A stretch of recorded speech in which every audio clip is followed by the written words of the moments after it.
Morning students, कैसे हैं आप सब।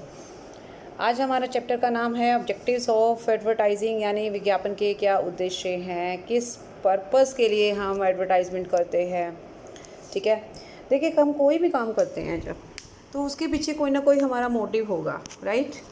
बिना मोटिव के कोई भी टास्क ऐसे नहीं किया जाता, उसके पीछे कोई ना कोई रीज़न, कोई ऑब्जेक्टिव ज़रूर रहेगा। और एडवर्टाइजिंग की बात करें तो ये तो अपने आप में एक इतना इम्पॉर्टेंट टास्क है, तो डेफिनेटली इसके पीछे भी कोई ना कोई सॉलिड रीज़न और सॉलिड ऑब्जेक्टिव होना ज़रूरी है।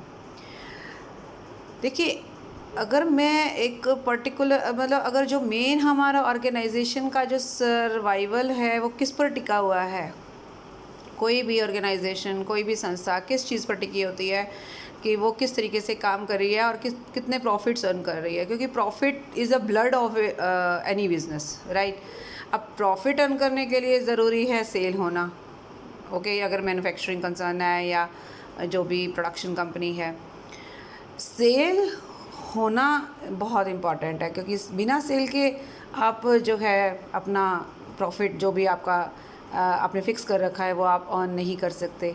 तो अगर हम मेन मुद्दे पर आ जाएं, मेन जो हमारा फोकस है वो है कि हम सेल इंक्रीज़ करना चाहते हैं, और इसी मोटिव को लेकर हम क्या करते हैं, विज्ञापन जैसी बहुत सारी एक्टिविटीज़ की मदद लेते हैं।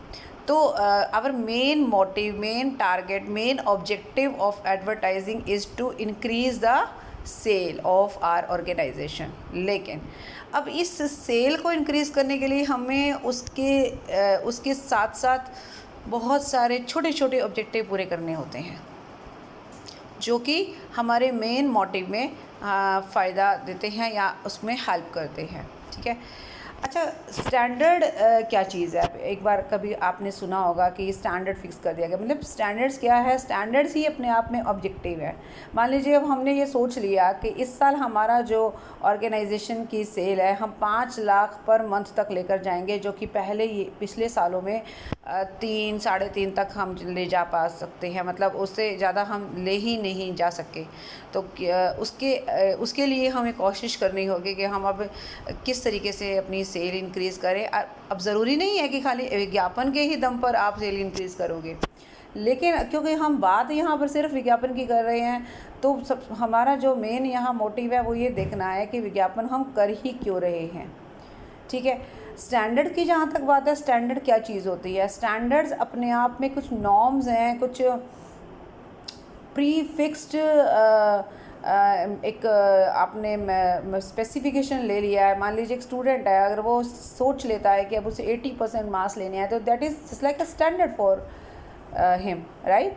और ऑब्वियसली उस 80% के लिए वो क्या करेगा, मेहनत करेगा और उसके अकॉर्डिंगली जो है वो अचीव करने की कोशिश करेगा। तो एक्चुअल परफॉर्मेंस मान लीजिए उसकी 75% आती है, ठीक है, तो 75 से फिर वो कंपैरिजन किसका करेगा, जो टारगेट उसने फिक्स किया था, that was 80%। Now he will come to know कि ये 5% का जो अभी भी कसर रह गई है वो किस वजह से रह गई है। डेफिनेटली वो उस 5% का डेविएशन जो है वो उसको नेक्स्ट कमिंग जो भी उसकी स्टडीज़ हैं या कमिंग ईयर में पूरी करने की कोशिश करेगा। तो यहाँ पर भी सेम ही बात है कि हम एक टारगेट फिक्स करते हैं कि हमें अपना सेल इस तरीके से करना है, इतना हमारा टारगेट है, और जब एक्चुअली हम वो परफॉर्म करेंगे तो हम देखेंगे कि क्या कमी रह गई है। ठीक है, विज्ञापन का उद्देश्य हमारा क्या है, एडवर्टाइजिंग का जो मेन टारगेट है वो है सेल को इंक्रीज़ करना, कस्टमर को कन्विंस करना, तभी तो आप सेल कर पाएंगे ना, या आपके प्रॉफिट्स उतने आ पाएंगे। और उसके अलावा सेल इंक्रीज़ करने के साथ साथ आप बहुत सारे और भी ऐसे कार्य करते हैं जो सेल को इंक्रीज़ करने के लिए ज़रूरी है। ठीक है, तो बहुत सारी डेफिनेशंस यहाँ डिफरेंट एक्सपर्ट्स ने दी हैं। मैं फर्स्ट डेफिनेशन ही उठा रही हूँ जिसमें आपको क्लियर हो जाएगा कि purpose of advertising is to sell goods. Simple, advertising का पर्पस क्या है, हमें गुड्स सेल करना है। ठीक है, गुड्स सेल करने के साथ साथ ऑब्वियसली आप गुड्स भी सेल कर रहे हैं, आप सर्विसेज भी सेल कर रहे हैं, अपने आइडियाज़ भी सेल कर रहे हैं to a large group of customers. यानी लार्ज का वर्ड मतलब यहाँ पर लार्ज का मतलब क्या है कि बहुत सारे कस्टमर्स को आपने सेल करनी है। मीन्स कि you will have you want to increase the market share, you want to increase the volume of sale, ठीक है। तो लार्ज का इसलिए हमने लार्ज वर्ड पर फोकस किया है। अब अगर आप बाकियों की डेफिनेशन उठाएंगे तो कहीं ना कहीं कोई ना कोई ऐसी बात आपको देखने को मिलेगी जिसका अल्टीमेट जो रिज़ल्ट है वो प्रोडक्ट को बेचना है। जैसे हमारे विज्ञापन का उद्देश्य क्या है? उपभोक्ताओं को शिक्षित करना, मीन्स कंज्यूमर को अवेयर करना, एजुकेट करना। क्यों कर रहे हैं हम एजुकेट? ताकि उसे पता लगे कि मार्केट में क्या क्या नए प्रोडक्ट आए हुए हैं, उनका यूज़ कैसे करना है। आप क्यों बताते हैं कस्टमर को ये सारी चीज़ें? क्योंकि आप चाहते हैं कि कस्टमर उन चीज़ों को यूज़ करे, राइट। तो ये है ना आपका मोटिव। इनडायरेक्ट आपका मोटिव तो वही हो गया, सेल में इंक्रीज़ करना। एंड विक्रेता कौन है? सेलिंग जो पर्सन है, जो मिडल मैन है, जो रिटेलर है, जो होल सेलर है, जो सेल्समैन है, जो डोर टू डोर जो है सेल्समैन जाते हैं, जो दुकानों पे सेल करते हैं, उन सब की हेल्प करता है एडवर्टाइजिंग। क्योंकि एडवर्टाइजिंग करने के बाद आम आदमी इस बात से बिल्कुल भी अनजान नहीं रह जाता कि कौन से प्रोडक्ट के बारे में हम बात कर रहे हैं, क्योंकि वो ऑलरेडी अवेयर होगा, वो ऑलरेडी उसकी नॉलेज में ये चीज़ होगी। तो you can take any one definition जो आपको पसंद आए।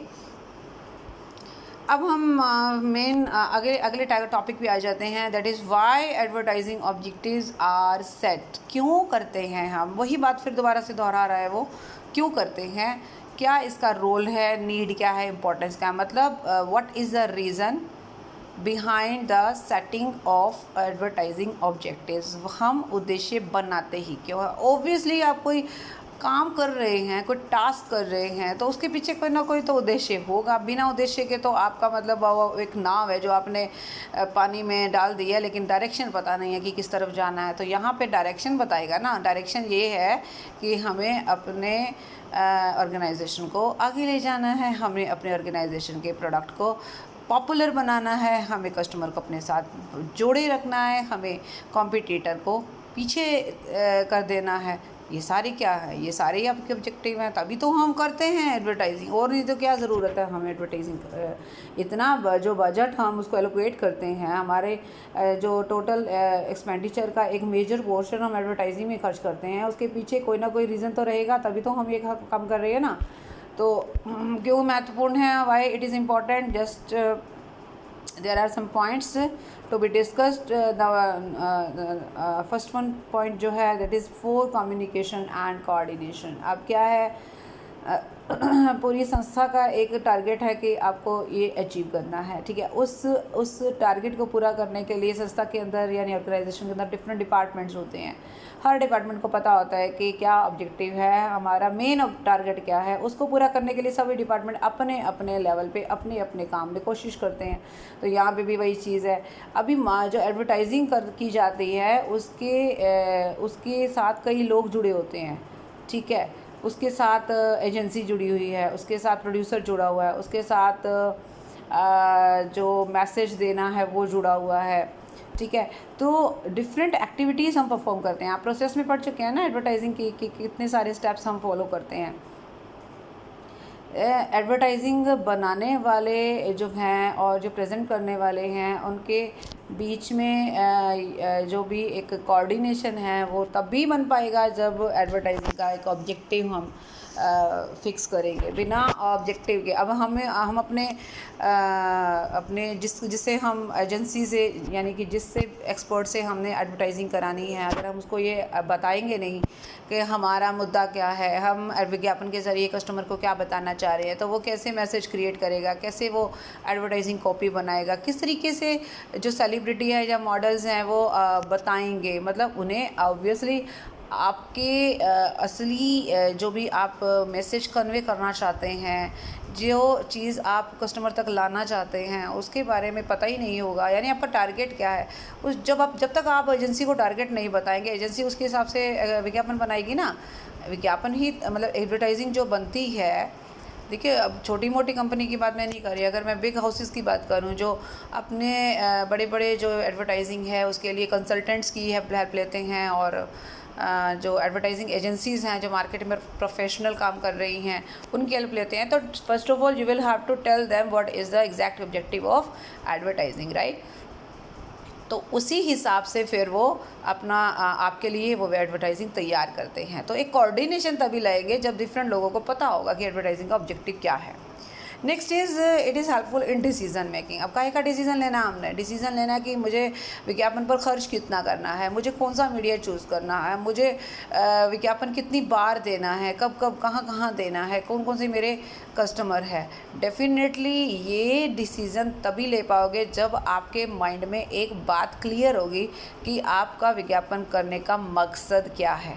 मैं बार बार एक बात बोल रही हूँ, मकसद हमारा यानी मोटिव हमारा मेन तो है सेल इंक्रीज़ करना, लेकिन उस सेल को इंक्रीज़ करने के लिए हमारे और बहुत सारे ऑब्जेक्टिव जो उसके जैसे सब ऑब्जेक्टिव आप कह सकते हो वो हो सकते हैं, उनके बारे में हमें नॉलेज होना ज़रूरी है। जैसे विज्ञापन, अब मान लीजिए मुझे बहुत बड़े लेवल पर एडवर्टाइजिंग करनी है, मान लीजिए मेरा नया प्रोडक्ट मार्केट में आने वाला है, उसके लिए मुझे पहले तो कस्टमर को इन्फॉर्म करना है कि जी हम एक नया प्रोडक्ट ला रहे हैं। अभी तो सिर्फ इन्फॉर्मेशन दे रही है, और धीरे धीरे क्या होगा फिर आप अपना विज्ञापन का स्टाइल चेंज करते जाओगे। क्योंकि कई बार आपने नोटिस किया होगा कि जब स्टार्टिंग में कोई ऐड आती है टीवी पे या रेडियो पे, उसका तरीका अलग होता है, लेकिन वो थोड़ी लंबी ऐड होती है, थोड़ा टाइम ज़्यादा लगाते हैं, ठीक है, क्योंकि उसमें उन्होंने डिटेल बतानी होती है। उसके बाद जब धीरे धीरे वो प्रोडक्ट्स एस्टेब्लिश हो जाता है मार्केट में, देन ऐड का जो टाइमिंग होता है वो आप देखोगे धीरे धीरे छोटा करते चले जाते हैं। उसका रीज़न यही है कि भाई अब कस्टमर अवेयर हो गया है, तो अब इतना टाइम लगाने की ज़रूरत नहीं है, बस एक नाम बताओ और एक थोड़ा सा आप चीज़ें बताओ एंड उसको रिमाइंड करवाओ, दैट्स ऑल, इतना ही काफ़ी है। तो ये छोटी छोटी चीज़ें बड़ी इंपॉर्टेंट है। अब देखिए, इस एक आपने एडवर्टाइजिंग करी 3 मिनट की और एक करी आपने 50 सेकंड्स की, दोनों में ज़मीन आसमान का फ़र्क है। हमें ऐसे लग रहा है ना कि बहुत बड़ा फ़र्क नहीं है, 3 मिनट और 50 सेकंड में कोई ख़ास फ़र्क नहीं है, लेकिन जब आप टीवी पे, इंटरनेट पे और रेडियो पे जब आप एडवर्टाइजिंग करवाते हैं तब पता लगता है कि कितना ज़्यादा फ़र्क है, क्योंकि सेकंड्स के हिसाब से उनके चार्जेस चेंज होते हैं। अभी आप न्यूज़पेपर में ऐड देते हो तो आप एक कॉर्नर पकड़ते हो कि जी मुझे तो इस कॉर्नर पे अपनी ऐड छपवानी है। हर कॉर्नर के पैसे अलग अलग होते हैं, फ्रंट पेज का चार्जेस अलग होगा, लास्ट पेज के चार्जेस अलग होंगे। तो अगर आपको अपने प्रोडक्ट को बस थोड़ी सी एक रिमाइंड कराने वाला है तो आप किसी भी कोने में अपनी एडवर्टीजमेंट डलवा सकते हो। आपका क्लासीफाइड विज्ञापन है, यानी कि आपका कोई स्पेशल ऐड है, उसका एक कॉलम अलग होता है न्यूज़पेपर में। तो डिपेंड करता है कि आपका टारगेट क्या है, उसके आधार पर ही बजट डिसाइड होगा, उसके आधार पर ही मीडिया का सिलेक्शन होगा, उसके बेस पर ही ये देखेंगे कि एडवर्टाइजमेंट क्या क्या कितनी कितनी बार करनी है। Last one is evaluation of advertising effectiveness. Effectiveness मतलब हम जो काम कर रहे हैं, इतनी कोशिश कर रहे हैं, इतना पैसा खर्च कर रहे हैं, इतनी मेहनत कर रहे हैं, उसका रिज़ल्ट क्या है और क्या वो रिज़ल्ट हमारे स्टैंडर्ड्स के अकॉर्डिंगली है या नहीं है। मेरे 80% मार्क्स आए कि नहीं आए, राइट। मैंने टाइम टेबल तो 80 के हिसाब से बनाया था, मैंने मेहनत तो 80 के हिसाब से की थी, बट आए मेरे 75। तो why is this deviation of 5%? What is the reason behind that? क्या कमियां रह गई हैं? तो in near future I will have to take those problems जो है वो मेरे को अपने माइंड में रखनी होगी, और वो जो प्रॉब्लम्स आई ड्यूरिंग स्टडीज़ और ये सब चीज़ें मैं नेक्स्ट टाइम में फिर वो उसको एलिमिनेट करूँगी ना, वही चीज़ यहाँ पे भी है। तो ये हो गया हमारा क्या एडवर्टाइजिंग ऑब्जेक्टिव हम क्यों सेट करते हैं। अब बात करते हैं कि हैं कौन कौन से, what are the main types of advertising objectives. तो सबसे पहले आप देखोगे there are 2 types of objectives. Number 1 is sales objective, number 2 is communication objectives. Sales objective की बात करें तो सेल्स का मतलब वही आपकी सेल बढ़ाना, मतलब आपके प्रोडक्ट की सेल, आप डिमांड क्रिएट करना, बढ़ाना, उसको किसी नए मार्केट में एंटर करना। मान लीजिए आपका गुड्स जो है सिर्फ हरियाणा में बिकती हैं, आप चाहते हो कि आप राजस्थान में भी एंटर करो, वहाँ के कस्टमर को भी आपके प्रोडक्ट की जानकारी होनी चाहिए और वहाँ पे भी आपको सेल बढ़ानी है। तो एक नए एरिया में एंटर करना, और obviously the final target is to increase your profits. तो 1 बाय 1 हम इसको डिफ़ाइन कर लेते हैं। ये आपको आइडिया है ही है, इसमें कोई बड़ी बात नहीं है। जो मेन हमारा टारगेट है वो सेल इंक्रीज़ करना है, ठीक है। सेल इंक्रीज़ करना जो है डेफिनेटली हम ये 2 पॉइंट्स पे हम फोकस करते हैं। क्या आप शॉर्ट टर्म पे अपने एफर्ट्स करना चाह रहे हैं या लॉन्ग टर्म में। देखिए क्या होता है, मान लीजिए अगर आप शॉर्ट टर्म में सेल इंक्रीज़ करना चाह रहे हैं तो उसके लिए आप क्या करोगे, आप डिस्काउंट ऑफ़र दोगे, buy 1 get 1, buy 2 get 1, vouchers, coupons, gifts, इस तरीके की स्कीम्स निकालोगे ताकि इंस्टेंट हमारी सेल जो है वो इंक्रीज़ हो जाए। आप देखोगे जब ऑफ सीज़न हो, यानी सीज़न जब जाने वाला होता है, मान लीजिए समर से विंटर में एंटर कर रहे हैं, तो समर के गारमेंट्स की, समर के जो भी प्रोडक्ट्स होते हैं उसकी क्लियरेंस सेल लगाते हैं कस्टमर्स के लिए। और वो एक इंस्टेंट सेल इंक्रीज़ करने का तरीका है कि एक तो वो चाहते हैं कि पुराना स्टॉक निकल जाए, और जो है कुछ हम अपनी सेल इंक्रीज़ करके जितना चाहें, जितना पॉसिबल हो सके ज़्यादा से ज़्यादा प्रॉफिट हम अर्न कर पाए। ठीक है, तो ये तो हो गया शॉर्ट टर्म में। लॉन्ग टर्म में यही होता है कि आपका जो सेल है वो एक लंबे समय तक आपकी सेल की जो एक कंटिन्यूटी है वो बनी रहनी चाहिए। ये नहीं है इंस्टेंट का, तो ज़्यादा लंबा चौड़ा सीन नहीं रहता ना, थोड़े टाइम के लिए लाभ नहीं कमाना ना। आपका बिज़नेस, आप अपना जो बिज़नेस एस्टेब्लिश किया है आपने, वो क्या थोड़े टाइम के लिए किया, आप भी तो चाहेंगे ना कि वो लॉन्ग रन तक एस्टेब्लिश रहे, सर्वाइव करता रहे। तो उसके लिए ज़रूरी है कि आप बहुत सारे और प्रयास करते रहें। ठीक है, अब जैसे मान लीजिए आप चाहते हैं कि इस ईयर में आपकी सेल जो है वो 50 लाख से पिछले साल 50 लाख थी, इस साल आप चाहते हैं कि 50 से 80 तक पहुंच जाए। तो ये थोड़ा सा लंबा वाला मतलब प्रोसीजर हो गया। इसके लिए आपको और तगड़े एफर्ट्स करने पड़ेंगे। ठीक है, तो ये हम एक्चुअली मेन टारगेट हमारा जब भी होगा तो सेल ही इंक्रीज़ करना होगा, और सेल इंक्रीज़ के पीछे हमारा प्रॉफिट इंक्रीज़ करना होगा। ठीक है, और ठीक है, इसके अलावा हम फिर बात करते हैं लिमिटेशन की। लिमिटेशन का मतलब क्या है कि क्या अभी हमने ये मान लिया कि सिर्फ हमारी जो सेल या प्रॉफिट इंक्रीज़ हो सकते हैं वो सिर्फ विज्ञापन के दम पर इंक्रीज़ हो सकते हैं। आप मान लो, कोई बड़ी बात नहीं है, इसमें कोई मुश्किल नहीं है, लेकिन कुछ रूल्स हैं, अगर वो रूल्स स्ट्रिक्टली फॉलो किए जाते हैं तब तो ठीक है, लेकिन ऐसा होता नहीं है। एग्जैक्टली ऐसा नहीं होता जैसा हम सोच रहे हैं।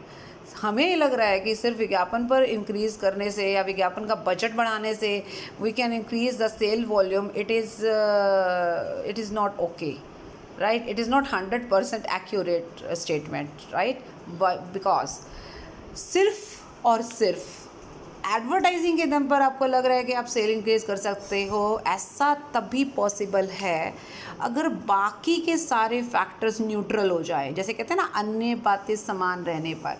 जैसे मान लीजिए कंपटीशन बिल्कुल जितना पहले था आज भी वही है, आगे भी वही रहेगा। क्या गारंटी है आपकी कि आगे भी वही रहेगा? नहीं गारंटी दे सकते। ठीक है, सरकार की पॉलिसीज़ जो पहले थी वो आज भी वही हैं और आगे भी वही रहेंगी, कोई गारंटी नहीं है। ये सारी क्या चीज़ है? ये एनवायरमेंटल फैक्टर्स हैं।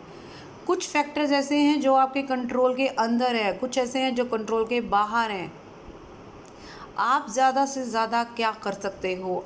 इंटरनल फैक्टर्स को आप चेंज कर सकते हो, अपने अकॉर्डिंगली बना सकते हो, लेकिन बाहरी जो फैक्टर्स हैं उनको आप नहीं चेंज कर सकते हो, आपके कंट्रोल के बाहर हैं। Those are beyond your reach, right?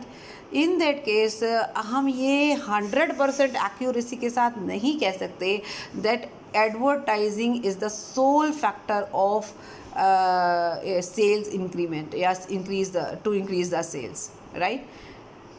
इसके अलावा भी जैसे मान लीजिए कंपटीशन हमारा पहले जो ज़्यादा था, अचानक वो कम हो गया, देन आपकी सेल इंक्रीज़ हो गई और आप सोच रहे हो विज्ञापन के दम पर हुई। ज़रूरी नहीं है ना। अब वहाँ पर देखो हमारा जो एक जो इमेजिनेशन है वो गड़बड़ हो गया। हमने अपनी मार्केटिंग के तरीक़ों को चेंज किया, हमने डिस्ट्रीब्यूशन को चेंज किया, जिससे कस्टमर कन्वीनियंट फील करने लगा और कंफर्टेबल फील करने लगा। और इस दौरान या इस वजह से हमारा हमारा सेल इंक्रीज़ हुआ और हम ये सोच रहे हैं कि हमने तो विज्ञापन किया था जी, उसकी वजह से हो रहा है। तो कहने का मेरा जो मकसद है वो यही है कि it is not compulsory that you can increase your sale only on the basis of advertising, right? Next point is advertising का जो अफेक्ट आता है वो लॉन्ग रन में तो ठीक है, समझ में आता है, बट आपको लगता है कि आपने रात को कोई टीवी पे ऐड देखी और सब सुबह सुबह आप चल पड़े अपनी गाड़ी उठा के वो सामान खरीदने, ऐसा कभी हुआ है आज तक? रेयरेस्ट केसेस में तो हो सकता है, वो भी चांस की बात है कि बाई चांस आपको उस प्रोडक्ट की ज़रूरत थी और कई दिन से आप कंफ्यूज थे कि मैं क्या ख़रीदूं, और अचानक आपको टीवी में एक उसी प्रोडक्ट की ऐड नज़र आई एंड देन आपने तुरंत माइंड बना लिया कि कल सुबह सबसे पहले तो मैंने यही मैं ख़रीद के आता हूँ। ठीक है, वो एक चांस की बात थी, बट 100 में से 1% चांस कोई बड़ी बात नहीं है, वो तो हर चीज़ के साथ पॉसिबल है। लेकिन अगर आप ये सोच रहे हैं कि विज्ञापन यानी एडवर्टाइजिंग देखते ही कस्टमर का एकदम माइंडसेट चेंज हो जाएगा और वो तुरंत उठ के चल पड़ेगा, ऐसा नहीं होगा। लॉन्ग रन में ऐसा ज़रूर होता है। मान लीजिए मेरी जेब में पैसे ही नहीं है, मेरे को एडवर्टाइजमेंट कितनी बढ़िया लग रही हो, बहुत अच्छा प्रोडक्ट लग रहा है, मुझे पसंद भी आ गया, बट जेब में पैसे नहीं है, मैं कैसे लेने जाऊँगी बताओ? कैसे सेल इंक्रीज़ होगी? सेल इंक्रीज़ तभी होगी जब कस्टमर अपना माइंडसेट चेंज करेगा और वाकई में वो उस चीज़ को बाय करेगा। तो आप ये तो कह सकते हैं कि ये हमें चलो माइंडसेट भी मान लेती हूँ कि चेंज हो जाएगा, लेकिन जब तक एक्चुअल परचेजिंग नहीं होगी you can't say that advertising की वजह से सेल इंक्रीज़ हुआ है। सो हम कह सकते हैं कि लॉन्ग रन इफेक्ट तो है, it has long run effect of advertising on sales is in the long run, but अल्पकाल यानी कि शॉर्ट टर्म में आप सिर्फ बता तो सकते हैं उसका इवन माइंडसेट भी चेंज कर सकते हैं, बट उनको बाय करने के लिए आप क्या कहते हैं फोर्स नहीं कर सकते। नेक्स्ट आ रहे हैं जी कम्युनिकेशन ऑब्जेक्टिव। कम्युनिकेशन ऑब्जेक्टिव होते हैं, अब आप पहले यहाँ एक बार फिर से देख लेते हैं। हम सेल ऑब्जेक्टिव की बात कर रहे थे, वो हो गया हमारा कंप्लीट। ना कम्युनिकेशन ऑब्जेक्टिव, कम्युनिकेशन का मतलब है हम कस्टमर को कुछ बता रहे हैं, कस्टमर को प्रोडक्ट के बारे में बता रहे हैं, उसकी क्वालिटीज़ के बता रहे हैं, ब्रांड के बारे में बता रहे हैं, हम अपने प्रोडक्ट को दूसरे से सुपीरियर बता रहे हैं, उसके पीछे रीज़न बता रहे हैं, तो बहुत कुछ हम बता रहे हैं। हम कस्टमर को अवेयर कर रहे हैं, हम कस्टमर को कन्विंस कर रहे हैं। ठीक है, यही सब करके ही तो आप ये वाला अचीव करोगे। मेरा मेन टारगेट है सेल का ऑब्जेक्टिव, सेल इंक्रीज़ होना, और ये कैसे मेरा पॉसिबल है? कम्युनिकेट करके। तो ये नहीं कह सकती हूँ कि खाली इससे मेरा काम चल जाएगा या मैं अकेला ये प्राप्त कर लूँगी। नो, दोनों के दोनों ऑब्जेक्टिव जो हैं सभी जो भी मैन्युफैक्चरर हैं या जो प्रोडक्शन करते हैं उनके लिए ज़रूरी हैं। ठीक है, इसके ऊपर फटाफट अब हम आ जाते हैं। जो मैं अभी बात कर रही हूँ कम्युनिकेशन मॉडल की, एक्चुअली कम्युनिकेशन जो ऑब्जेक्टिव है उसके लिए एक मॉडल तैयार किया गया है। आप देख सकते हो there are different stages at this point. जैसे मान लीजिए मैं पहली स्टेज लेती हूँ ब्रांड अवेयरनेस। यहाँ पर क्या है, कस्टमर को पता ही नहीं है कि इस टाइम का कोई ब्रांड भी मार्केट में है। ऐसा बहुत बार देखा जाता है, कोई बड़ी बात नहीं है। बहुत सारे ऐसे ब्रांड हैं जो हमने सुने ही नहीं होंगे, देखे नहीं होंगे। ज़रूरी थोड़ी ना है कि हर मार्केट में क्योंकि डिपेंड करता है ना कस्टमर किस टाइप का है और ब्रांड किस टाइप का है। हर ब्रांड हर कस्टमर के मतलब का नहीं होता है। ठीक है, हो सकता है हमें ब्रांड के बारे में पता ही ना हो। अब सेकंड स्टेज पे आ गई ब्रांड अवेयरनेस होगी। चलो जी, ब्रांड के बारे में आपको ऐड में बता दिया कि ये ब्रांड है जी। ठीक है, आपको पता लग गया ब्रांड के बारे में। नाउ आपको डिफरेंट ब्रांड के बारे में पता लगते ही आपको और चीज़ों की नॉलेज होने लगी, जैसे किस तरीके का प्रोडक्ट है, क्या काम करता है, क्या प्राइस है, कहाँ कहाँ अवेलेबल है। ठीक है, बहुत सारी चीज़ें। फिर आ जाता है लाइकिंग। अब धीरे धीरे उसको पसंद करने लगे। आप कौन हैं? आप कस्टमर हैं। ये हम स्टेजेस की बात करेंगे कि एक कम्युनिकेशन मॉडल का मतलब एक कम्युनिकेशन ऑब्जेक्टिव के बारे में जब हम बात करें तो we have build up communication model या मॉडल जो स्टेजेस हैं, जिसमें हम देखेंगे कि कस्टमर कौन सी स्टेज पे खड़ा है तो उसके हिसाब से विज्ञापन करना है। मान लीजिए अभी मैं लाइकिंग पे खड़ी हूँ, मुझे पसंद तो है बट अभी खरीद नहीं रही हूँ, अभी माइंड बनाया नहीं है। पसंद होना अलग बात होती है, लेकिन उठ के चल पड़ना और ख़रीद लेना that is different thing. Okay, so brand unawareness को हमने ब्रांड अवेयरनेस में कन्वर्ट किया। अगर मान लीजिए आप कस्टमर को पता ही नहीं है कि आपका ब्रांड क्या है, तो आप पहले तो ब्रांड के बारे में बताओ ना, बाकी सारी चीज़ें तो बाद में होंगी। ब्रांड के बारे में बताएंगे, मतलब प्रोडक्ट के बारे में बताएंगे, और उसके बारे में धीरे धीरे आप कस्टमर के दिमाग पे सारी अपनी बातें रखते चले जाएंगे। अभी हमें यहाँ कहाँ थी, लाइकिंग पे थी, मैंने पसंद कर लिया, मुझे अच्छा लगने लगा वो प्रोडक्ट। ठीक है, प्रेफरेंस। लेकिन प्रॉब्लम ये है कि बहुत सारे मार्केट में और भी ब्रांड्स हैं। अभी ये नहीं समझ में आ रहा कि मैं प्रेफरेंस किसको दूँ। पहले तो मैं, हो सकता है वो प्रोडक्ट मैंने ख़रीदा भी हो लेकिन सेम ब्रांड का नहीं, किसी और ब्रांड का। दुकानदार या जो शॉपकीपर है, या फिर जो शॉपकीपर का तो इतना सीन नहीं रहेगा, लेकिन जो मैन्युफैक्चरर है, जो ब्रांड जिसके नाम से है, वो यही चाहेगा ना कि आप उसके ब्रांड को प्रेफरेंस दें। और प्रेफरेंस आप धीरे धीरे ऑब्वियसली कहीं ना कहीं से इधर से सुनेंगे, या फ्रेंड सर्कल में देखेंगे, किसी के घर पे गए, वहाँ आपने देखा कि वो प्रोडक्ट यूज़ हो रहा है एंड उसने आपके सामने बहुत तारीफ़ करी, कहीं एडवर्टाइजमेंट में फिर बार बार उसके बारे में देख रहे हैं, तो आपने अब आपके दिमाग में आ गया कि ये प्रोडक्ट जो है बड़ा अच्छा है, तो एक प्रेफरेंस देने लगे, आप उसको प्राथमिकता देने लग गए। एंड कन्विक्शन, अब आपको दृढ़ विश्वास हो गया कि जो प्रोडक्ट मैं लेने जा रहा हूँ या जो प्रोडक्ट मैं लेके आया हूँ वो सच में बढ़िया है। ये विश्वास होना बहुत ज़रूरी है। कई बार क्या होता है, हम चीज़ लेकर घर पे आ जाते हैं लेकिन माइंड में बड़ी उथल पुथल चल रही होती है कि कहीं गड़बड़ तो नहीं लाई, कहीं मैं कोई गलत चीज़ तो नहीं लाई, कहीं दुकानदार ने लूट तो नहीं लिया, पता नहीं बहुत सारी चीज़ें हमारे दिमाग में चल रही होती हैं। ये चीज़ें, वो चीज़ें दिमाग में नहीं आनी चाहिए। हमारा एक पक्का, एक स्ट्रॉन्ग बिलीव होना चाहिए कि नहीं, जो मैंने प्रोडक्ट लिया that is okay, that is 100% perfect, right. And the last one is, अभी तो मैंने ख़रीदा नहीं है, अभी सिर्फ मेरे को विश्वास हुआ है। ये तो जस्ट मैं एक वैसे आपको एग्जांपल दे रही थी ना कि मान लीजिए आप प्रोडक्ट ले भी आते हैं बट आपके दिमाग में उथल पुथल है, हो सकता है कई बार हम वापस भी कराते हैं इस चक्कर में, किसी ने कुछ बुराई कर दी या किसी ने कुछ पॉइंट आउट कर दिया उस चीज़ को, तो मैंने वापस कर दिया। लेकिन फ़िलहाल मैं यहाँ खड़ी हूँ कि अभी मैंने परचेज़ नहीं किया था, लेकिन मेरे को विश्वास होने लगा कि मैं ये प्रोडक्ट सच में बहुत बढ़िया है, बहुत सुना है, जिसको देखो वही इसकी तारीफ़ कर रहा है। And last one, I will take the decision to buy it, to purchase it. Now we can see that there are different stages, बहुत सारी स्टेजेस हैं। एडवर्टाइजिंग सबके लिए सेम नहीं होगी। जो बंदा लाइकिंग पे खड़ा है उसके लिए एडवर्टाइजिंग और टाइप की होनी चाहिए, जो प्रेफरेंस पे खड़ा है उसके लिए और टाइप की होनी चाहिए। बट ऐसा क्या पॉसिबल है कि हर कस्टमर के लिए एडवर्टाइजिंग अलग अलग होगी? It is not possible. तो ऑब्वियसली वो एक मार्केट रिसर्च की जाती है, उसके बेस पे देखा जाता है कि कस्टमर के बीच में अभी इस समय कस्टमर या मैक्सिमम जो कस्टमर हैं वो कौन सी स्टेज पे खड़े हैं, और उस स्टेज के बेस पर जो है हम अपनी एडवर्टाइजिंग बनाएंगे। तो अब एडवर्टाइजिंग बनाने और एडवर्टाइजिंग को पेश करने से पहले ये चीज़ें पता होनी बहुत ज़रूरी है, ठीक है ना। तो इसका मतलब यही होता है ना कि आपका उद्देश्य क्या है। क्या आप कस्टमर की लाइकिंग को चेंज करना चाहते हैं, या आप कस्टमर को बाय करने के लिए कन्विंस करना चाहते हैं? You have various stages here, right, and you will have to make your advertising according to the stage which has been defined here, right? So ये बातें क्लियर हो गई। आई थिंक इस वीडियो में हम फिर इसको यहीं पे ही स्टॉप करते हैं। बस इसको मैं फटाफट ख़त्म करना चाहती हूँ। तो ये सारी मैंने आपको क्लियर कर दी हैं इस चीज़ के लिए, ठीक है। मेरे को लगता नहीं है कि मेरे को और इसमें ज़्यादा कुछ बताने की ज़रूरत है। तो हमें ये पता होना चाहिए कि हम अगर नया ब्रांड स्टार्ट करने जा रहे हैं तो पहले तो ब्रांड की जानकारी दें, और अगर ब्रांड ऑलरेडी आ गया है, कस्टमर को नहीं पता, देन कस्टमर को इसके बारे में बताएं। ये सारी चीज़ें जनरल सी बातें हैं।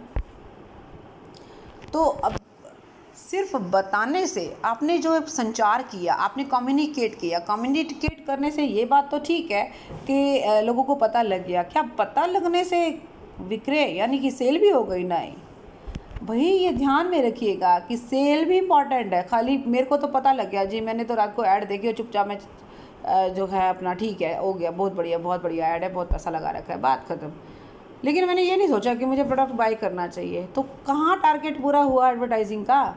एडवर्टाइजिंग का मेन टारगेट तो भाई सेल करना है, खाली आपको बताना नहीं है। तो हम अभी जो इतनी देर पहले यहाँ जो डिस्कस कर रहे हैं, ये दो ऑब्जेक्टिव, एक तो हो गया सेल और एक हो गया कम्युनिकेट। कम्युनिकेट करके बात ख़त्म नहीं हो जाती जब तक वो सेल में कन्वर्ट नहीं हो जाता, ये ध्यान में रखना। तो आप ये मान कर चलिए कि खाली कम्युनिकेशन करने से आपका कम्युनिकेशन ऑब्जेक्टिव तो पूरा होता है, सेल ऑब्जेक्टिव तब पूरा होता है जब वास्तव में कस्टमर उस चीज़ को बाय करता है। ओके, ये ध्यान में रखना है। ओके, तो अब वही वाली बात है कि शॉर्ट टर्म में तो आप कस्टमर को बता सकते हैं प्रोडक्ट के बारे में। कई बार इंस्टेंट सेल इंक्रीज़ भी हो जाती है, डिस्काउंट ऑफ़र ले आए और सारी चीज़ें ले आए। लॉन्ग रन में जब तक आपकी वो जो एस्टेब्लिश नहीं होता है आपका प्रोडक्ट, और आप बिल्कुल पूरी तरह से उसको कन्विंस नहीं कर देते और वो तैयार नहीं हो जाता, तब तक आप मान के चलिए कि आपका एडवर्टाइजिंग का ऑब्जेक्टिव पूरा नहीं हुआ। तो दोनों ऑब्जेक्टिव अपने आप में बहुत इंपॉर्टेंट है, दोनों का एक दूसरे के बगैर बिल्कुल काम नहीं चलने वाला। मेन ऑब्जेक्टिव हमारा जो है वो सेल का टारगेट है। ठीक है, तो आज हमारा टॉपिक यहीं तक समाप्त होता है। Thank you so much, bye bye and take care.